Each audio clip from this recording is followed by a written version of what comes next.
Hoje vamos falar sobre o planeta Netuno e sua influência no mapa de políticos e personalidades que se vendem ou que se acham como salvadores da pátria. Vem comigo.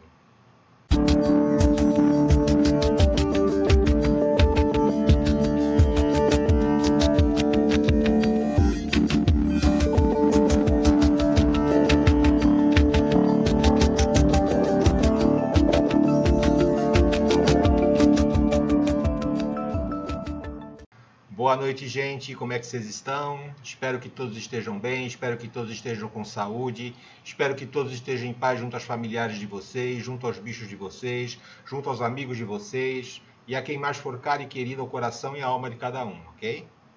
Esse vídeo, gente, nasceu de uma conversa que houve nessa semana lá num grupo de astrologia mundial da qual eu faço parte, quando a gente estava analisando o mapa de um sujeito muito famoso, né?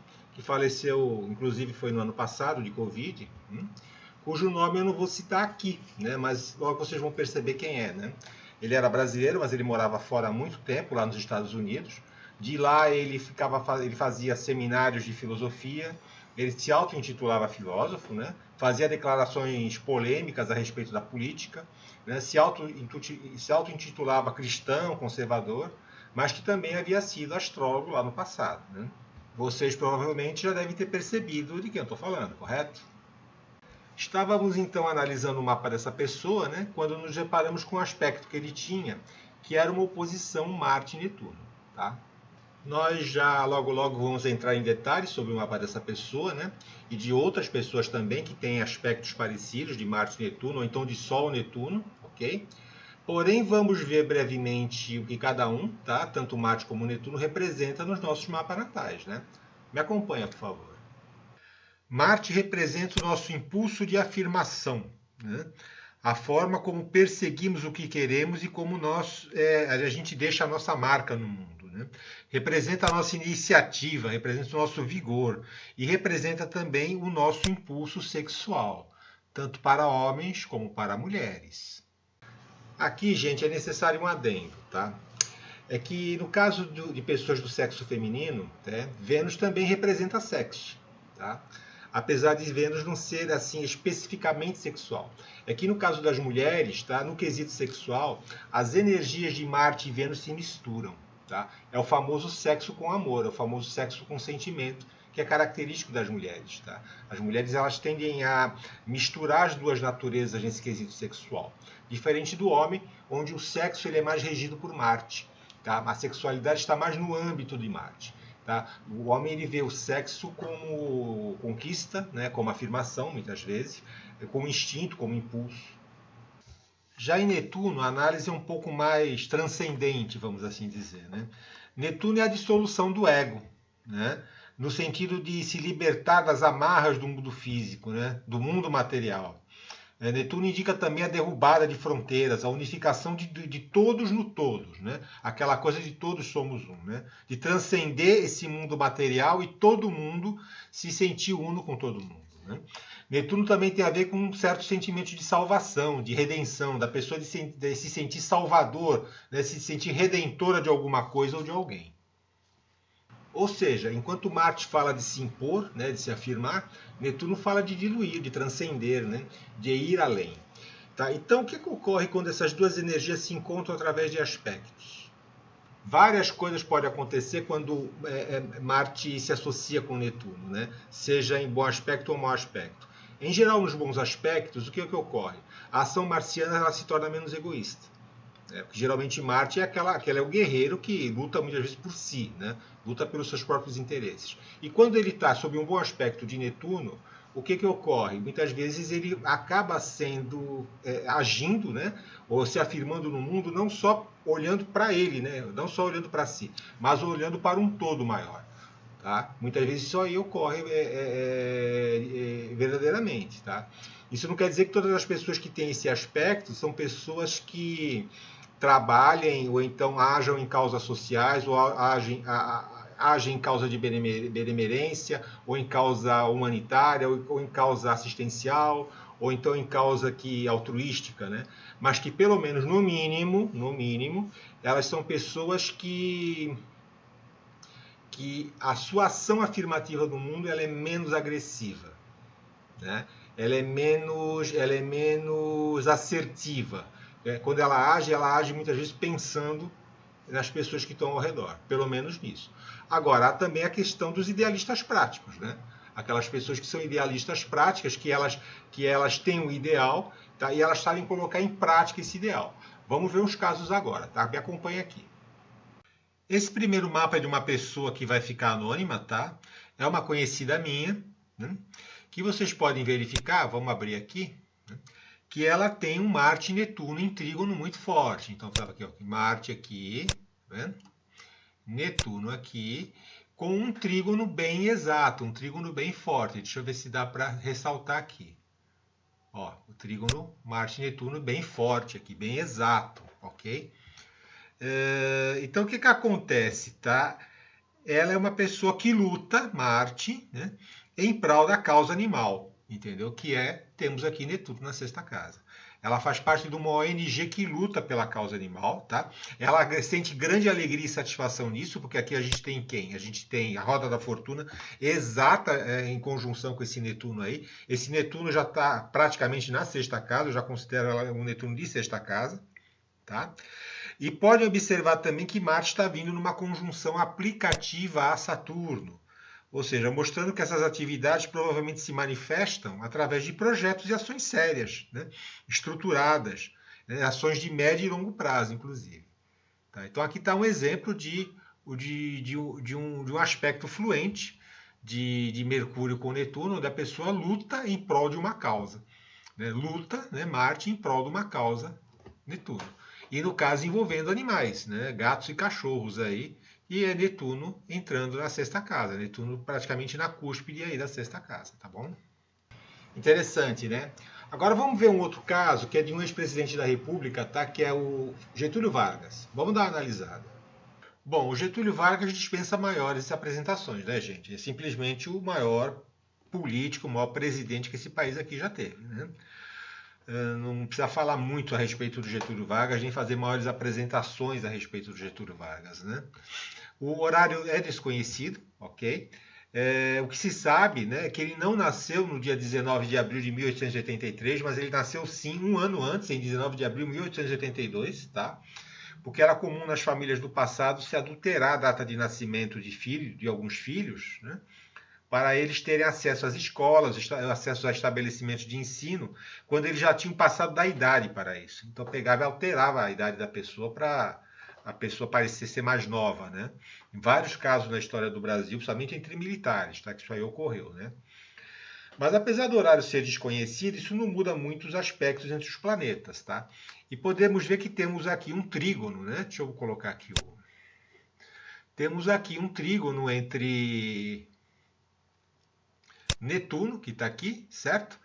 E um trígono, não, nós temos um sextil, né, entre Netuno e Marte, que está aqui, ó, esse sextil aqui.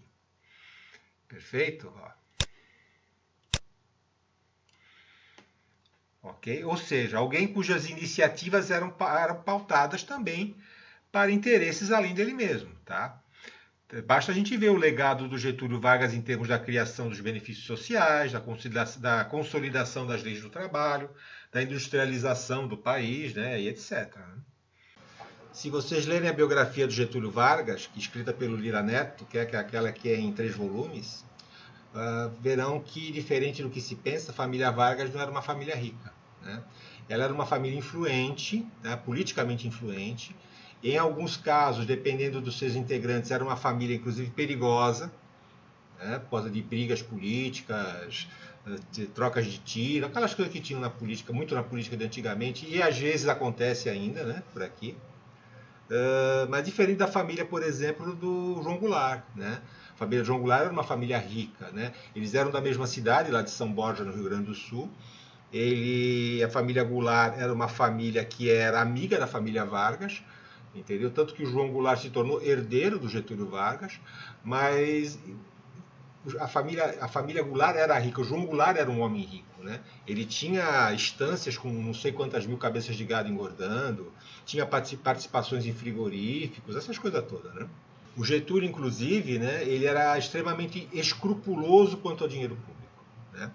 Pode ser até que no entorno dele, né, tivesse roubalheira, tal, como diziam até que tinha, né, naquela época lá quando estourou aquela crise de 1954, falavam muito da roubalheira, falavam muito do tráfico de influência daquele guarda-costa dele lá, o Gregório Fortunato, né?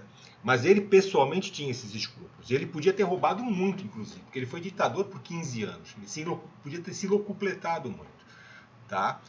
Chegou a ser um ditador com plenos poderes, mas ele não fez isso.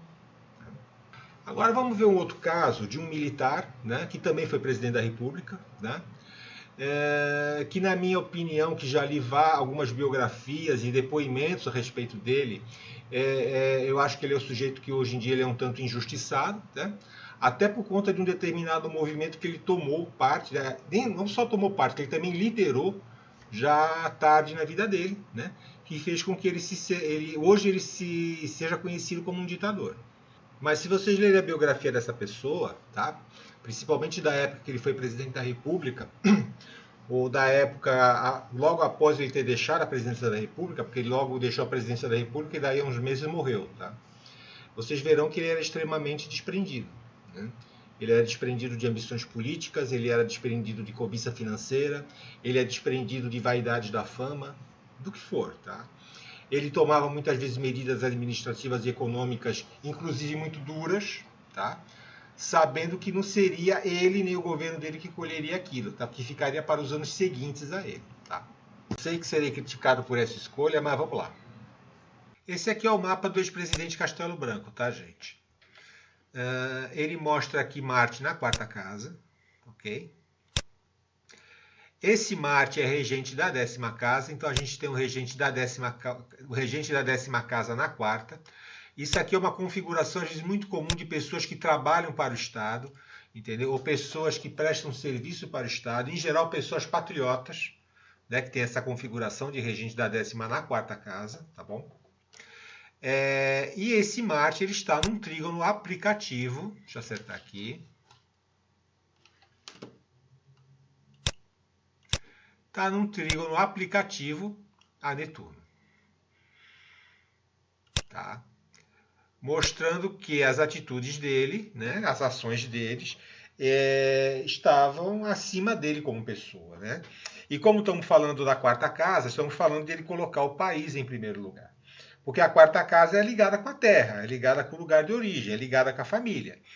Mas como temos um Netuno aspectando Marte, né? Netuno rompe as fronteiras, então no caso as fronteiras foram rompidas e essas atitudes dele se expandiram para o país, ok? Procurem ler a biografia do Castelo Branco, que também foi escrita pelo Lira Neto, né, chamado Castelo, a Marcha para a Ditadura, tá? Que é um livro excelente esse livro. Procurem ler também a análise que o Roberto Campos fez dele naquele livro Lanterna na Popa, que é aquele livro grandão, entendeu? O Roberto Campos privou com o Castelo Branco, foi ministro dele. Tem um outro livro também muito interessante chamado O Governo Castelo Branco, de um outro ministro dele, que foi o Luiz Viana Filho. E vocês verão esse sujeito, né, que tinha essa coisa de tomar medidas que iam ser colhidas no futuro, quando ele nem mais seria presidente. Né? Ou seja, ele tinha aquela visão do país além dele próprio, né, além do governo dele. Né? Mas até agora a gente só viu mapas com aspectos fluentes, né? Ou seja, os aspectos não desafiadores. Nos casos dos aspectos desafiadores, é comum encontrar as seguintes características. Primeiro, desorientação e falta de objetividade. Né? Porque Marte ele dá uma direção de ação, só que Netuno pode turvar essa direção, pode vir a turvar essa direção de ação. Né? E a pessoa muitas vezes faz caminhos sinuosos para chegar em determinado lugar ou para fazer alguma coisa. Né? Seja esses caminhos mesmo, da pessoa pegar um carro e muitas vezes se perder, ou muitas vezes fazer um caminho maior do que devia, ou então no dia a dia, quando vai fazer uma tarefa, vai pela parte mais, não digo a mais difícil, mas assim, aquela que dá mais volta, aquela que acaba dando um monte de volta para chegar no lugar. Né?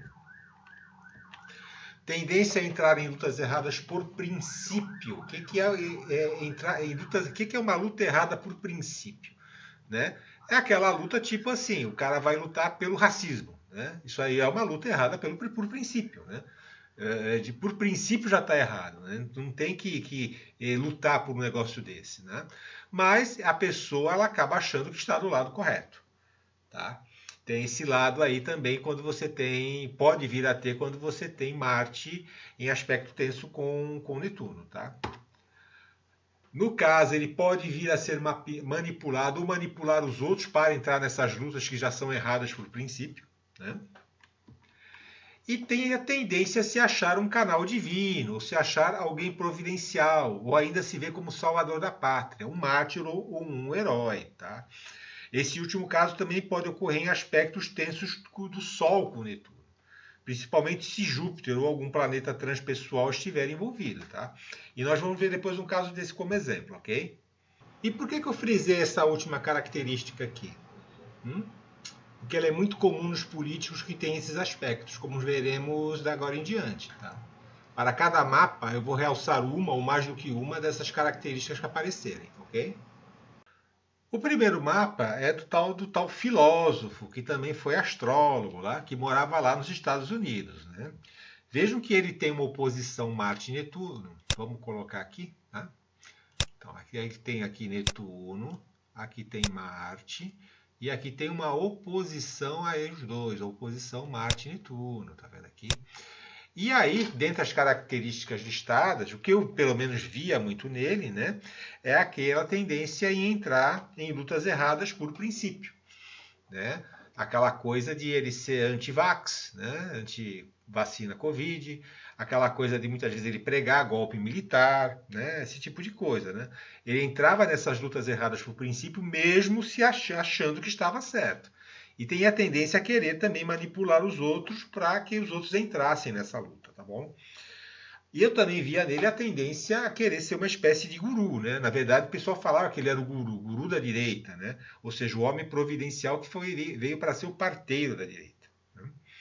Outra característica interessante é a agressividade verbal, né? Aquela coisa bem agressiva verbal que ele tinha, né? De atacar as pessoas. Então, até aqui, ó, esse Marte com Mercúrio em Áries. Marte com Mercúrio em Áries. Você imagina a agressividade verbal, né, que esse homem tinha, e realmente tinha. Né? Tanto que acabou recebendo vários processos aí, acabaram, mesmo estando nos Estados Unidos, acabaram processando ele, aquela coisa lá com o Caetano Veloso e tal. Né? Tinha também uma característica obsessiva e também manipuladora, por conta dessa quadratura Sol-Plutão aqui, ó, né? Beleza? Tá vendo aqui? E em relações a parcerias, casamentos e relacionamentos, que é essa lua aqui na sétima casa, ele era por demais reativo, né? E essa lua aqui, ela faz uma quadratura com Júpiter aqui, ó. Faz uma quadratura com Júpiter aqui, né? Então, o que a gente nota aqui? Que muitas vezes ele podia se sentir ameaçado por conta dessas parcerias, ele podia se sentir ameaçado por conta dos seus relacionamentos, né? Tanto que muita gente que se envolveu com ele acabou caindo em treta, né? Era aliado dele, era amigo dele, até a hora que, por algum motivo, por alguma variação de humor dele, isso aí ocorreu muito, dava algum tipo de treta, porque ele sentia aquela posição dele lá como líder, aquela posição dele de Júpiter ali como líder, como chefe, como homem sábio, como filósofo, né? Aquela coisa de querer ser visto como filósofo, e Júpiter tem isso. E ele via essa posição ameaçada e acabava dando uma treta aí por conta dessa instabilidade de humor, que é a Lua, que ele tem nas relações e nas parcerias nele, nas associações dele, tá? E aqui tem uma outra característica que eu acho marcante, que é Quiron na casa 9. Olha aqui Quiron na casa 9. Ele criticava muito o meio acadêmico, né? Ele criticava muito o meio universitário. Né? E vemos que temos aqui Quiron, né? Ou seja, as feridas profundas, provavelmente por conta disso. Né? Talvez ele quisesse ter sido reconhecido ou ter cursado o meio universitário, ser reconhecido como um professor ou um filósofo nos meios acadêmicos universitários, mas pode ter sido as suas ambições frustradas. Isso aí lhe gerou feridas profundas, lhe gerou feridas emocionais, a ponto de ele viver criticando a academia, a ponto de ele viver criticando o meio acadêmico e o meio universitário. Né? O outro mapa que vamos ver é do jornalista Carlos Lacerda. Né? Para quem não conhece, o Carlos Lacerda ele foi um jornalista e um político que ele foi muito famoso e muito atuante lá nos anos 50 e 60, né? Muito polêmico também. e que ele esteve envolvido no atentado da Rua Toneleiros, né? Que atentado esse que acabou morrendo um major da aeronáutica, desencadeou uma crise, tá? Uma crise política, inclusive uma crise militar muito séria, que acabou no suicídio do Getúlio Vargas, tá? Lacerda era um sujeito ambicioso. Lacerda ele tinha um jornal que era o Tribuna da Imprensa, onde ele fazia campanhas de difamação terríveis contra os adversários dele, né, campanhas de demonização terríveis contra os adversários dele. Hoje ele estaria cheio de processo aí por calúnia e difamação. Naquela época não tinha tanto essa coisa de processar as pessoas como tem hoje, né? E Lacerda, ele também, quando era do interesse dele, ele promovia e incentivava golpes de Estado, né, como foi o caso do golpe que ele incentivou, ou tentativa de golpe que ele incentivou, que ele ajudou a incentivar para Juscelino Kubitschek não tomar posse, né? Tentativa de golpe em 1961, da queda do Jânio, né, quando ele era governador da Guanabara. Ele foi um bom governador da Guanabara, segundo dizem, mas ele tinha esse lado, né, de fazer ataques, esse lado de fazer campanhas de difamação, esse lado golpista dele, né, de querer promover golpes, sempre as coisas não saíram do jeito dele, né? Muito polêmico, muito agressivo nas palavras. Vamos dar uma olhada no mapa dele para a gente ver.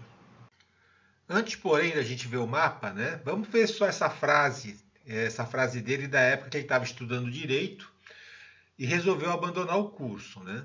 Se é para advogar causas grandes, por que não preferir grandes causas, né? Preferi ser advogado de todos, até dos que tantas vezes me condenam, tá? E aí, a historiadora Marina Gusmão de Mendonça, né, nesse livro aqui, que é esse livro O Demolidor de Presidentes, que eu também tive a felicidade de ler esse livro, que é uma das biografias do Carlos Lacerda que eu li, tá? Ela faz o seguinte observação, tá? Por esse último comentário, verifica-se que, já nessa época, ele começava a dar vazão ao impulso de herói salvador, manifestado pela primeira vez quando, em 1924, se imaginava um Quixote a defender a pátria, que seria a Dulcineia ameaçada.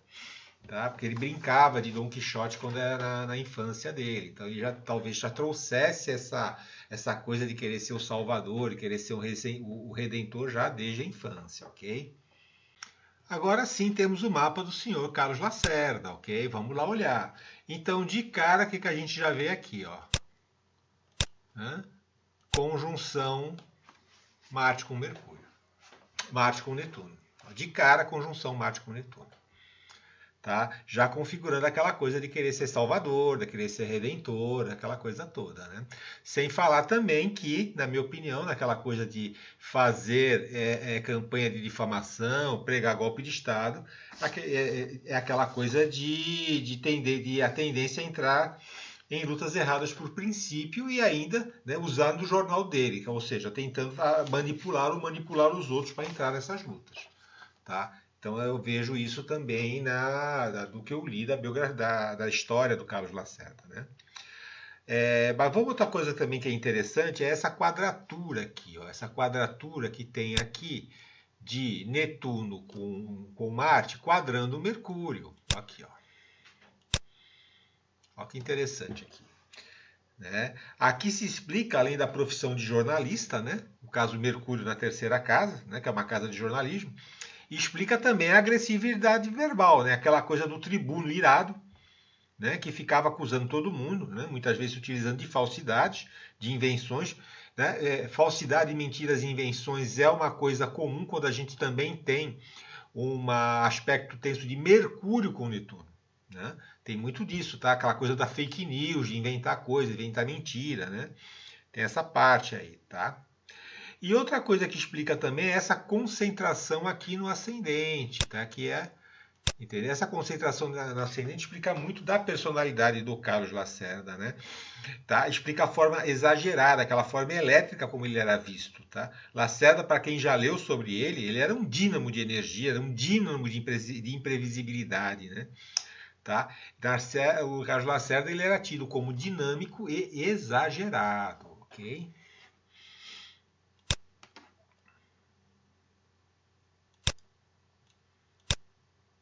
E agora vamos olhar um outro político muito famoso também, lá das antigas, né? Que ele era muito hábil em manipular o eleitorado se fazendo de vítima. né? Se fazia de coitadinho, também se fazia de salvador da pátria. Vamos ver o mapa do Homem da Vassoura. Então tá aqui o mapa do Jânio Quadros, né? De cara, o que a gente vê aqui é essa conjunção Sol-Marte, tá bom, gente? Ó, tá aqui, ó. Conjunção Sol-Marte. E ambos em oposição a Mercúrio, que está aqui. Beleza? Tá? Quais as características do Jânio? Né? É aquela coisa de se fazer de salvador da pátria, né? Mas também se fazer de mártir, né? De coitadinho, o sujeito que vinha com aparência cansada, comendo um sanduíche, com o terno cheio de caspa nos ombros, tá? Para mostrar o quanto ele era pobre, quanto ele estava disposto e se sacrificava pelo povo e para o povo. Né? E essa oposição Sol-Marte-Netuno, né? Pode mostrar aquele sujeito que criava inimigos ilusórios, tá? Ou inimigos inexistentes, que ele queria combater, ou mostrava que queria combater, né? Que nem mais ou menos um que teve aí que falava que queria caçar os marajás, não é verdade? Caçador de marajás. É interessante ver o mapa desse sujeito também, mas aqui não me ocorreu. Né? Mais ou menos que nem o Dom Quixote, né? Que se atirava contra moinhos de vento aí achando que eram monstros, tá? Agora, uma outra configuração interessante aqui é essa que é Mercúrio com Saturno em oposição, tá vendo aqui? Ó. E ambos quadrando Júpiter, que está bem aqui no ascendente. Aqui, ó. Ó que interessante. O Júpiter acaba sendo o ponto focal da oposição Mercúrio-Saturno, tá? Ou seja, a gente tem que podemos nos lembrar que Jânio Quadros ele era professor de português, né? Tá aqui, ó. A profissão dele mesmo era professor de português. Explica um pouco aqui esse Mercúrio na 10ª casa, tá? Era autor de um dicionário, tá? E ele se utilizava de um palavreado muito rígido, rigorosamente correto, rigorosamente dentro do gramaticalmente certo. Mostra bem essa oposição aqui Mercúrio-Saturno, aquela coisa, né? Rígida, correta, gramaticalmente rígido, gramaticalmente correto. Tá? Ainda mais que Mercúrio está no signo de Saturno, tá? Aqui, ó. Mercúrio está no signo de Saturno, que é Capricórnio, então essa oposição aqui ela é muito forte, ela acaba sendo muito intensificada por conta disso daí. Né? E isso, ele se utilizava disso também para impressionar os outros. Ó. Isso desaguava tudo nesse Júpiter no ascendente. Então ele pessoalmente mostrava, talvez para intimidar e para impressionar os outros, ele mostrava essa grandiloquência, mostrava essa parte gramaticalmente correta. Tá? Mas a oposição Júpiter-Mercúrio-Saturno pode mostrar também um medo que talvez viesse da infância ou um medo que talvez viesse da juventude de ser intelectualmente deficiente. Né? Então ele acabava criando algo como um mecanismo de defesa que ele se utilizava desse Júpiter aqui para se defender. Ok? Para mostrar, tá vendo quanto eu sou inteligente, tá vendo quanto eu sou gramaticalmente correto, tá vendo como eu sou culto, né? O quanto eu sou correto na forma como eu falo. Talvez ele estivesse escondendo alguma coisa aí mais séria representada por esse Mercúrio-Saturno aí. Ok? E temos também essa foto histórica aqui do Jânio Quadros, né? Onde ele parece que ele está indo para frente, mas também está indo para a direita, olhando para a esquerda, ou seja, lá se sabe muito bem para onde ele está indo aqui, que eu acho que é um belo exemplo daquela característica de desorientação e falta de objetividade que pode afligir as pessoas que têm aspectos tensos entre Netuno e Marte, ok? Isso aí mostra bem, acho que essa foto é muito emblemática dessa coisa de desorientação e falta de objetividade. E aí quando a gente lê também essa biografia aqui, que eu também tive a felicidade de ler, tá? Que é Jânio Quadros, o Prometeu da Vila Maria, mostra também a forma como ele governava, né? O método administrativo dele. Né? Aquela coisa meio... Ele não tinha muito planejamento, né? Tinha muitas vezes muita imprevisibilidade do lado dele, e aí também tem muito a ver também com aquele Urano em sextil ascendente que ele tem ali, que mostra também essa coisa dele ser imprevisível, né? Aquela coisa dele ser... as pessoas acabavam não sabendo o que esperar dele. Tá? E também esse Netuno em oposição a Marte, mostra também que ele pode ter, que às vezes não era imprevisibilidade, simplesmente ele não tinha uma objetividade, às vezes ele podia estar se sentindo desorientado ali no exercício do poder, ok? Mas vamos continuar, né? O pessoal de Portugal que estiver a nos assistir não ficará de fora, não é verdade? Vamos ver o mapa do ditador português Oliveira Salazar. O Salazar ficou quase 40 anos no poder, né? Onde ele se achava o homem providencial, né? Aquele que veio salvar Portugal do caos, né? Do comunismo e do internacionalismo. Um dos seus biógrafos, tá, que é o Felipe Ribeiro de Menezes, que escreveu essa maravilha de biografia aqui, que eu tive a felicidade de ler, ele nos diz o seguinte: quais são, pois, as razões que explicam o desejo de Salazar se manter no poder? Com a devida deferência para com todos aqueles que já escreveram sobre esse assunto, entendemos que até pelo menos 1961 havia duas razões essenciais subjacentes a esse desejo. A primeira e mais importante era uma crença em si próprio como agente providencial. Tá? O que é o agente providencial? O que é algo que é providencial? É que é enviado pela providência divina, né? Ele se achava mandado pela providência divina para fazer o papel dele lá. E a segunda era a percepção de que, sem ele no centro, o regime, que era assente numa aliança tecida de um delicado equilíbrio entre as forças conservadoras, desabaria. Aí mais a questão política, né?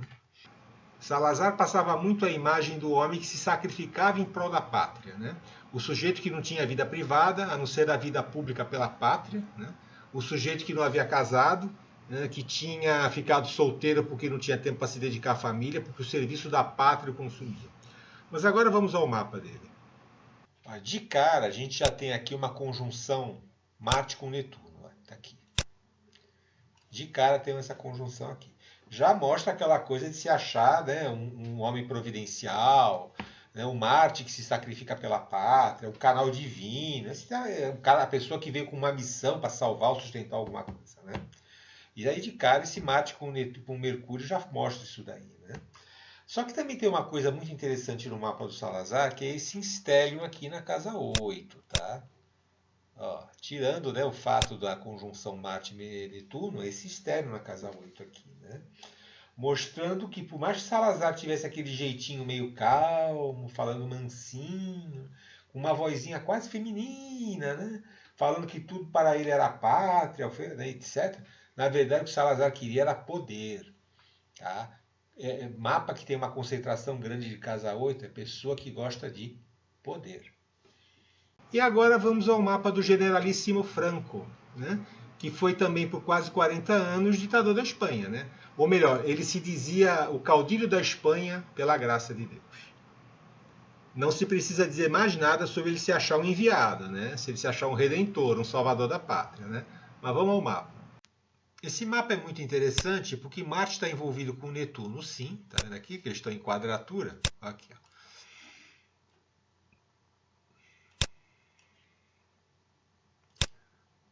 Aqui eles estão em quadratura, mas numa configuração muito mais complexa, envolvendo o Sol aqui embaixo. Ó. Aqui, ó. Então a gente tem o Sol em oposição a essa conjunção Netuno-Plutão aqui, certo? E aqui essa quadratura aqui. Ó. Então o Marte ele é ponto focal dessa configuração. Isso aí é uma T-square. Né? Ele é ponto focal dessa configuração. Ou seja, ele, semelhante ao Jânio, muito provavelmente via ameaças e perigos lá muito reais, tá? Entendeu? Ficava obcecado com isso por conta desse Plutão aí, porque o Sol com Plutão tem essa coisa de obsessão e manipulação, e isso tudo desaguava em Marte, ou seja, na violência, né? Naquela coisa da violência que ele cometeu tanto na Guerra Civil Espanhola como na condução do seu governo, tá? Ou seja, toda essa paranoia aqui, toda essa coisa aqui de ficar vendo inimigos, ficar vendo coisas às vezes até muito irreais, seja por malandragem ou seja por conveniência ou não, desaguava e dava motivos aqui para Marte se manifestar, talvez com repressão policial, repressão política, tá bom? Nós temos outra situação interessante aqui envolvendo Lua com ascendente, né? Que é essa daqui, ó, Lua com ascendente. Né? Só que aí isso vai ficar para a próxima, porque senão vai ficar o vídeo longo demais e vídeo longo demais ninguém assiste, tá bom? E por último, vamos analisar dessa vez um caso que não envolve Marte, mas sim o Sol em conjunção com Netuno, né? Que é o caso do ditador cubano Fidel Castro. Acharam que ia ter só ditador de direita? Vamos ao mapa. Ó, de cara a gente já vê que ele tem aqui uma conjunção Sol com Netuno, tá? Ok? Que por si só pode dar a tal da síndrome de Salvador da Pátria, de Marte, etc. Tá? E às vezes até de uma forma mais pessoal que Marte, né? Porque Marte, quando a gente fala do Sol, a gente está falando da essência, da individualidade, né? E essa conjunção, ela está oposta a Júpiter. Tá aqui, ó, Júpiter está aqui, né? E essa oposição oposta aqui a Júpiter. Tá? Essa conjunção está aí oposta a Júpiter, tá? Ou seja, ele provavelmente via algum tipo de ameaça vinda ou de religiosos, tá? Ou do estrangeiro, ainda mais porque esse Júpiter está aí na nona casa, tá? Está bem na cúspide da nona casa. Tá? Se essa ameaça era real ou não, né? Se ele tinha motivos para se sentir ameaçado ou não, ele se utilizou muito disso muito bem. Porque, veja bem, aqui nós também temos uma T-square cujo ponto focal é Saturno. Está aqui, ó, Saturno. Ou seja, essa também, vamos dizer assim, essa paranoia, né? Essa coisa de ele se sentir ameaçado por alguma potência estrangeira, alguma coisa que vinha do estrangeiro, serviu para ele consolidar o poder dele. Né? A gente está falando de Saturno, tá? Fundamentação e estruturação. Tá? Aqui o que indica é que ele se utilizou disso daqui, entendeu? Para fundamentar o poder dele, tá? Para estruturar o poder dele. Tá? E ele fez isso muito bem. Né? Veja por quanto tempo esse homem ficou agarrado aí no poder, se utilizando da retórica do imperialismo, tá? Da retórica da ameaça imperialista, etc. Né? E é isso, gente. Netuno é sempre um planeta de várias facetas, né? Por um lado, ele representa o místico, ele representa a pessoa que faz assistência, ele representa a pessoa que tem compaixão, a pessoa que muitas vezes é altruísta, né? A pessoa que é empática com as outras, a pessoa que ela é artística, que ela é sensível, que percebe e sente além dela mesma. Né? Mas também pode representar o sujeito que engana, né? O sujeito que ilude, que passa para trás, o vagabundo, o preguiçoso, aquele que sabota, né? Aquele que tem síndrome do Salvador, né? Aquele que quer fugir da realidade através dos vícios, através do álcool, através das drogas. Tá? Se você gostou do vídeo, deixa aí um joinha. Né? Se inscreva no canal se for do seu interesse. Compartilhe o vídeo caso você tenha amigos que gostem do assunto. E também não se esqueça de deixar seu comentário, caso você queira, tá bom? Fiquem com Deus, tá? Por hoje é só. Tenham uma boa semana. Cuidem-se, ó. Tchau.